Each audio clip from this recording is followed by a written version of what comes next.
전원주는 1940년대에 한국전쟁의 여파로 나라가 어려움을 겪던 경상북도의 한 작은 마을에서 태어났습니다.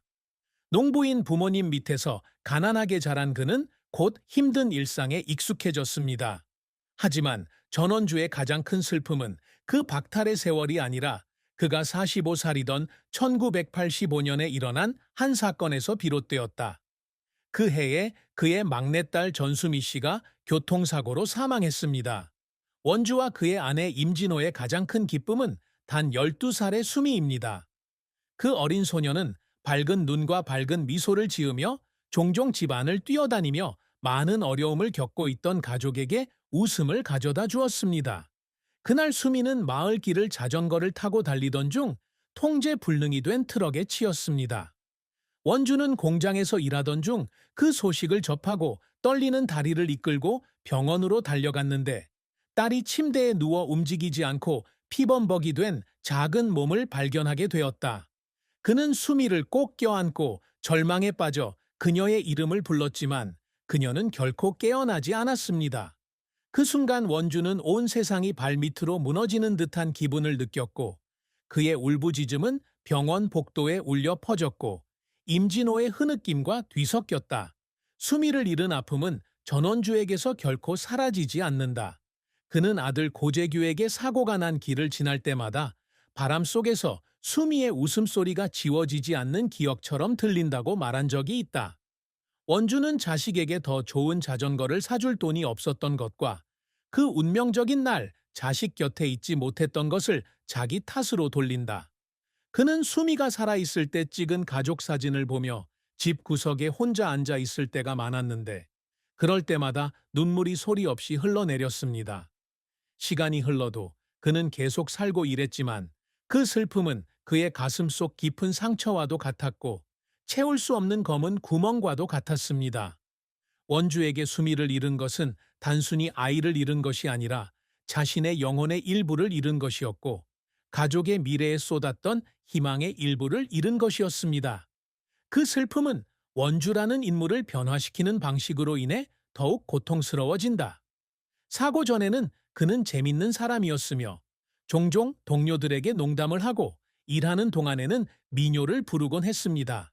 하지만 수미가 죽은 후로 그는 조용해지고 말이 없고 때로는 뚜렷한 이유 없이 짜증을 내기 시작했습니다. 임진호 씨는 남편의 장례식이 끝난 후 불과 몇 달 만에 수십 년 동안 나이를 먹는 것을 보았다고 말한 적이 있다. 원주는 누구도 원망하지 않지만 마음속에는 말로 표현할 수 없는 의문이 있다. 운명은 왜 자신이 가장 사랑하는 아이를 앗아갔을까? 대답이 없는 그 질문은 그에게 가장 깊은 슬픔이 되었고 그의 생애 마지막 몇 년간 그를 따라다녔습니다. 전원주는 많은 동시대 사람들처럼 공식적인 교육을 받을 기회를 갖지 못했다. 그는 어렸을 때 집안이 너무 가난해서 학비를 낼 수 없어 초등학교 3학년까지만 학교에 다녔습니다. 그는 17살에 일자리를 구하기 위해 마을을 떠나 대구로 가서 섬유 공장에서 노동자로 일했는데 급여는 매우 낮았습니다. 하지만 원주는 한 가지 뛰어난 자질을 갖고 있었습니다. 바로 열심히 일하고 어려움을 극복하려는 결단력입니다. 그는 25세인 1965년에 부산의 한 작은 조선소에서 일하게 되었고 그곳에서 선박 부품의 용접과 조립을 배웠습니다. 일은 힘들었고 종종 뜨거운 햇볕 아래서나 차가운 비 아래에서 일해야 했지만 원주는 낙담하지 않았습니다. 그는 퇴근 후 많은 시간을 공학에 관해 공부하고 근로자 도서관에서 책을 빌리고 오래된 공책에 꼼꼼하게 메모를 적으며 보냈습니다. 그의 노력은 1972년에 보상을 받아 학위가 없는 사람에게는 흔치 않은 직책인 공장 관리자로 승진했습니다. 원주가 이끄는 동안 조선소의 생산량은 30%나 늘어났고 그는 경영진으로부터 칭찬을 받았으며 많은 보너스도 받았다. 이 보너스 덕분에 그는 가족을 위해 부산 외곽의 작은 땅을 살 수 있었다. 전원주의 가장 큰 선수 생활의 성공은 그가 40살이던 1980년에 이루어졌다. 그는 수년간의 경험을 쌓은 후 조선소를 떠나 선박 예비 부품 생산을 전문으로 하는 소규모 회사를 열기로 결정했습니다. 은행에서 빌린 소액의 자본과 임진호의 재무 관리의 도움으로 원주는 겨우 5명의 노동자로 작은 작업장에서 사업을 시작했습니다. 그는 도면을 설계하는 것부터 공장에서 출고되기 전에 각 제품을 검사하는 것까지 쉴 새 없이 일합니다. 불과 5년 만에 그의 회사는 부산과 울산의 여러 주요 조선소에 제품을 공급하는 주요 공급업체가 되었습니다. 1985년에는 회사의 연 매출이 5억 원, 당시 약 40만 달러를 돌파했는데, 이는 원주와 같은 노동자 계층 출신의 사람에게는 인상적인 수치였습니다. 그는 업계 컨퍼런스에 참석하도록 초대받았고, 그의 이름은 어려움을 극복하고 성공한 사례로 지역 신문에 실렸습니다. 하지만 원주의 선수 생활은 씁쓸한 실패로 가득 찼습니다. 1997년 아시아 금융 위기가 닥쳤을 때 그의 회사는 심각한 어려움에 빠졌습니다. 많은 주요 고객들이 파산하고 주문이 급감했으며 원주는 노동자들의 급여를 지불하기 위해 돈을 빌려야 했습니다. 그는 회사를 유지하기 위해 밤낮으로 일했고 부산에서 땅을 팔기도 했지만 결국에는 회사를 살릴 수 없었습니다. 1999년에 회사가 부도가 나면서 원주는 2억 원이 넘는 빚을 지게 됐다. 회사가 문을 닫던 날 밤, 그는 텅 빈 사무실에 혼자 앉아 미완성된 그림을 바라보며 아이처럼 울었습니다. 그것은 단순한 재정적 실패가 아니라 그가 평생의 절반을 바쳐 쌓아온 꿈의 붕괴였습니다. 원주는 고재규에게 돈 때문에 울은 것이 아니라 자신을 믿어주는 사람들을 지켜주지 못하는 무력감 때문에 울었다고 말한 적이 있다. 그 패배 이후에도 원주는 완전히 무너지지 않았다. 60살이 되던 해에 그는 다시 일을 시작해 인천의 한 중소기업에서 기술 고문으로 일했습니다. 그 일은 그다지 많은 돈을 벌지는 못했지만 그가 자신감을 되찾는 데 도움이 되었습니다. 그는 몇 시간씩 앉아서 오래된 청사진을 다시 그리던 날들이 있었습니다. 그의 손은 나이로 인해 떨리고 눈은 피로로 흐릿해졌으며 영광스러웠던 시절을 회상하며 눈물을 흘렸습니다. 그러한 노력은 세상에 무엇인가를 증명하기 위한 것이 아니라 가장 고통스러운 넘어짐 후에도 여전히 일어설 수 있다는 것을 자신에게 증명하기 위한 것이었습니다. 전원주는 수많은 우여곡절을 겪었지만 항상 끈기 있게 추구하는 목표를 가지고 있습니다.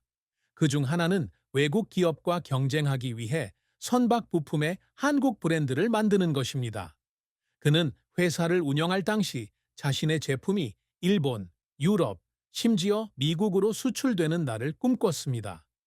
그는 수년 동안 새로운 기술을 연구하고 제품 품질을 개선했으며 50세의 나이에 기술 문서를 읽는 방법을 스스로 영어를 배웠습니다.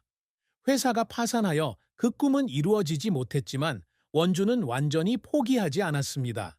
그는 생애 후반에도 여전히 직접 디자인 아이디어를 적어두며 언젠가 아들 고재규가 그 말을 이어받아 현실로 만들어내길 바랐다. 원주가 항상 목표로 삼는 또 다른 업적은 해운업계에 종사하는 청년들을 돕는 것입니다. 회사가 파산한 후 그는 수십 년 동안 축적한 용접 및 조립 경험을 전수하며 부산의 실업 청년들에게 무료 직업 훈련을 가르치기 시작했습니다. 그는 오래된 도구를 이용해 가르치는 작은 수업을 차고에서 열었습니다. 원주에게는 회사가 문을 닫고 많은 근로자들이 일자리를 잃었을 때 느꼈던 죄책감을 속죄하는 방법이었습니다. 2010년까지 수십 명의 그의 학생들이 안정적인 직업을 찾았고 어떤 학생들은 깊은 감사의 마음으로 그를 전 선생님이라고 불렀습니다. 건강이 악화되고 있음에도 불구하고 그는 가르치는 일을 계속했고 학생이 완벽한 용접을 완료하는 것을 볼 때마다 마치 옛날의 즐거움을 다시 찾은 듯 미소를 지었습니다. 원주 역시 가족에게 돈이 아닌 정신적 가치를 유산으로 남기는 것을 꿈꿉니다. 그는 재규에게 아들이 아버지를 자랑스러워하기를 바란다고 자주 말하곤 했습니다. 아버지의 성공이 아니라 늘 노력하고 넘어질 때마다 일어서는 삶의 방식으로 자랑스러워하기를 바란다고요. 나이와 병으로 인해 많은 일을 할 수 없게 되었지만 그는 여전히 두꺼운 공책에 인생의 교훈을 적는 습관을 유지하고 있으며 언젠가는 재규에게 주고 싶다는 마음을 품고 있다. 원주에게 성공은 목적지에 있는 것이 아니라 그가 걸어온 여정에 달려 있다. 전원주는 임진호를 1968년에 만났는데 당시 둘 다 젊은 시절 대구의 한 섬유 공장에서 일했습니다. 긴 검은 머리를 가진 상냥한 소녀 진호는 원단 창고의 관리자이고 원주는 기계 조작자이다. 두 사람은 휴식 시간에 간단한 대화로 시작해서 원주는 진호의 인내심과 따뜻함에 끌리게 됩니다. 1년간의 연애 끝에 두 사람은 1969년 진호의 고향에서 간소한 예식으로 결혼했습니다.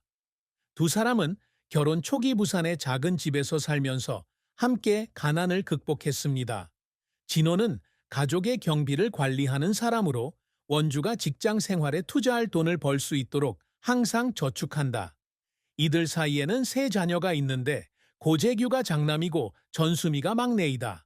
원주와 진호의 결혼 생활은 1969년부터 2013년 진호가 폐암으로 사망할 때까지 44년간 지속되었습니다. 초기에는 두 사람은 행복한 부부였으며 함께 가정을 꾸리고 모든 어려움을 극복하며 서로를 도왔습니다. 하지만 1985년 수미의 죽음으로 두 사람의 관계는 깨지게 되었다. 원주는 슬픔에 잠겨 종종 술을 마셔 잊으려 하지만 진호는 조용히 상실을 마주하기로 선택한다. 그들은 서로 아무 말도 하지 않고 추운 집에 앉아 각자의 슬픔을 묻던 날들도 있었습니다. 원주는 재규에게 아내를 위로할 만큼 강하지 못해 죄책감을 느꼈다고 고백한 적이 있고 진호가 수미를 지켜주지 못해 자신을 비난하는 것 같다고 생각하기도 했다. 하지만 그들은 결코 헤어지는 것을 생각하지 않았습니다. 왜냐하면 그들의 사랑은 시련을 겪었지만 여전히 강한 유대감을 가지고 있었기 때문입니다. 원주의 결혼 생활에서 가장 큰 슬픔은 진호의 생애 마지막 시절이었다. 원주 씨는 2011년에 암 진단을 받았을